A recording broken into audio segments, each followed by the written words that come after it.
right, guys. So we're doing something fun today. We're doing a top five, couple of top fives for the new Hearthstone set, Murder at Castle Nathria. I have no idea if I'm saying that right. That's how I'm going to say it, and that's how I'm sticking to it. So we're going to talk about two formats today, standard and wild. I'm going to be doing standard first, and we're going to talk through what I think are the best cards from the set. The main thing I want to say, this is not what I think the five best, like most powerful cards are. These are the ones that I think are going to have the biggest impact.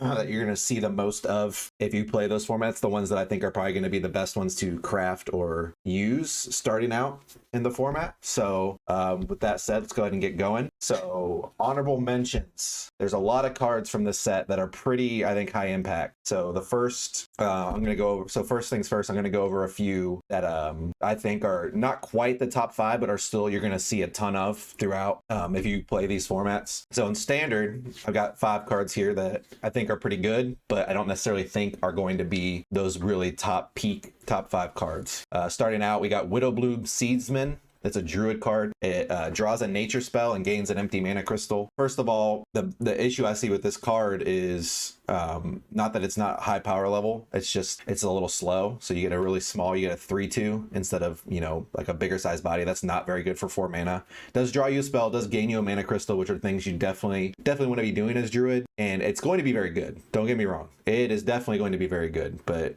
it doesn't quite make the top 5 for me. I think the cards we're going to get to here in a minute just are going to have a much higher impact. This is something that will definitely, I think it'll see play in just about every druid deck. But it's not going to be like the defining card from that set. The other card you see here is Necrolord Draka. I think this card's nuts. I think this card's absolutely insane. The only reason it's not in the top 5 for me is because it's standard we're talking about right now. And there's just not quite as much cheap card draw and mana cheat in standard as there is in wild. When we get to wild, I'm going to talk about this card a lot more. So she's going to be very good. She'll probably see play in a lot of rogue decks, but she's not going to be absolutely insane, at least for a couple sets, till she gets a little bit more support. Convincing Disguise. This card's getting a lot of hype. I almost did a top 5 overrated cards, and this would have been probably my number 1. I think this card's good, but the fact that it has the infuse to hit your entire board to evolve. So for people who don't know, this is what's called an evolve effect. It's a shaman card. So these, when you play this, it'll turn, say you have a 4-drop in the board and you play this on it, it'll turn it into a 6-drop. So it's a way to sort of get stats for really cheap. But the way evolve decks have worked in the past is you want ones that buff your entire board. And this only does that if 4 minions have died. It has the infuse keyword, which means infuse 4 minions have to die on your side of the battlefield before it gets the fully upgraded effect. And I think that's what's going to hold this card back. I do think it's going to be very good, but it has to be in your hand when those minions die, so it's not a very good top deck, and I just think there's going to be a lot better cards for Shaman, some of which we'll get to in just a minute. Anonymous Informant. This card's going to be good. This is going to be a lot better for Wild, where there's a lot more secrets than it is for Standard. This is just a cool card. I love the flavor on this card. I think it's a very good effect. You don't have to play the secret the same turn you play the minion, so it's going to be very good. All right, last one for honorable mentions for Standard is Arelon.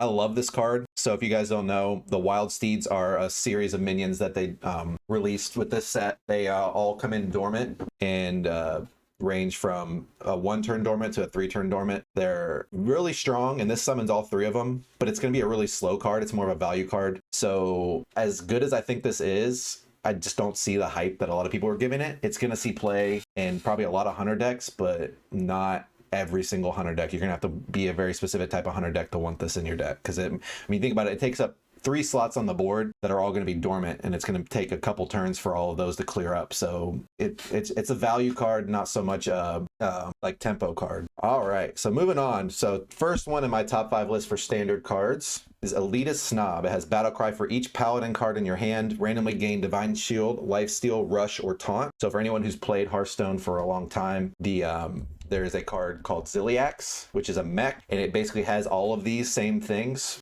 with a 3/2 body instead of a 3/4 body. And but it also has Magnetize, which as a mech card lets it attach to other mechs. So this is better and worse at the same time. I actually think this card's insane.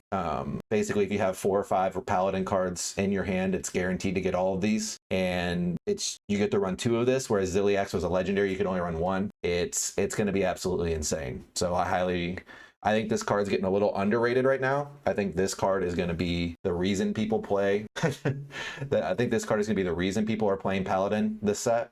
It's just really good. It's going to be the reason that Paladin, if Paladin is good, it's going to be because of this card. Top 5 standard cards, number 4, magnifying glaive. So this card says after your hero attacks, draw until you have 3 cards. So this card kind of, I remember, if you remember when I was doing the honorable mentions, I talked about Necrolord Draka and how she doesn't have enough cheap stuff just yet to be absolutely insane in standard. This card is sort of in the same boat, but this card is so much more powerful that I think it's still just going to see a ton of play. Like this is gonna, people are gonna build their Demon Hunter decks in a certain way to be able to run 2 of this card. Like the fact that this can draw you up to 6 cards for 3 mana it's crazy. It's just so strong. This is gonna be the reason people are playing 0 mana and 1 mana spells that are maybe not as good as they could be, just because they want to be able to dump their hand every turn and get that extra damage. This is almost like, I honestly cannot believe this card is even being printed. It's gonna be insane after a couple more sets are released. It's gonna be really strong right now, even if it's just drawing you 2 each time. That is absolutely crazy. I think this is one of the best cards they've printed in a long time, and the only reason it's held back a little bit is that Demon Hunter is just not super overpowered right now like it was last year. So top 5 standard cards, number 3 is Topior the Shrubagazor. Again, I have no idea if I'm saying that correctly, but this card's insane. So this is a Druid card. So remember, Druid is the class that ramps. This is a 7 mana 5/5 dragon. It says for the rest of the game, after you cast a nature spell, summon a 3/3 whelp with rush. So there's a couple things that make this card absolutely insane. First of all, normally they print these effects, it's on a minion that has to survive for you to be able to take advantage. So you play this, and then if they kill it, you no longer get the benefit of playing the nature spells and getting the rush minions. However, this one says for the rest of the game. So even once this is dead, when you're playing your nature spells, you are still going to get 3/3 whelps with rush for free every time you play one. It's insane with the decks that are already out there for Druid. So alignment Druid is the main deck in standard right now. This card slots right in there, especially once you've alignmented. You're going to be able to just spam your nature spells, get 3/3 whelps, trade off with their entire board, clear them off. It's insane with Onyxia. Onyxia doesn't specify what kind of whelp. So as long as once you've played Onyxia, you can use nature spells in tandem with her to get whelps from this that keep her alive, that give her back her invulnerability. So I think this card's nuts. I think this is the best, like power level wise, I think this is the best card in the set. It's just absolutely insane.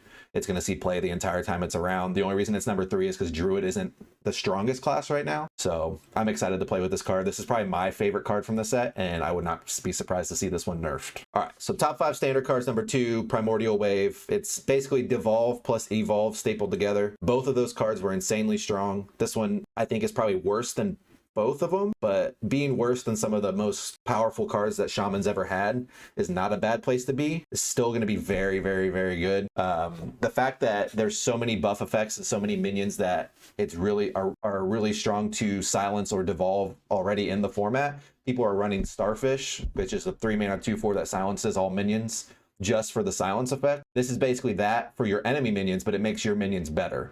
So this card, I think this card's insane. I think this card's going to be played in every Shaman deck for the eternity that it's in standard. Might see play in some certain wild decks. It's not going to be as good in wild, mostly because the best decks for Shaman right now aren't really running evolve effects. So they'd rather just have the devolve, and a deck like Shudderwock Shaman doesn't want this. But in standard, this card's just going to be very, very, very strong. Number 1, top 5 standard cards. Private Eye. This is a rogue card. Battle cry, cast a secret from your deck. Combo, cast 2 instead. So combo is if you've played a card before this turn. So this is something that you can coin out on turn 3 and cast 2 secrets from your deck. There's not even that many amazing secrets in Rogue, and I'm still putting this as number 1. That should tell you something. This card's absolutely insane. There's been effects like this in the past. None of them nearly this good, I don't personally think.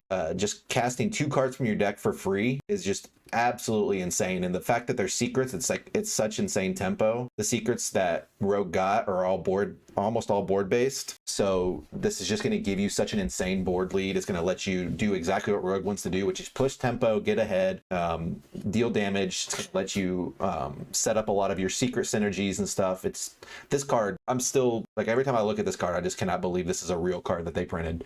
It's just crazy. It's going to impact Wild at some point once Rogue gets some more better secrets. Right now, Rogue has a really thin secret pool.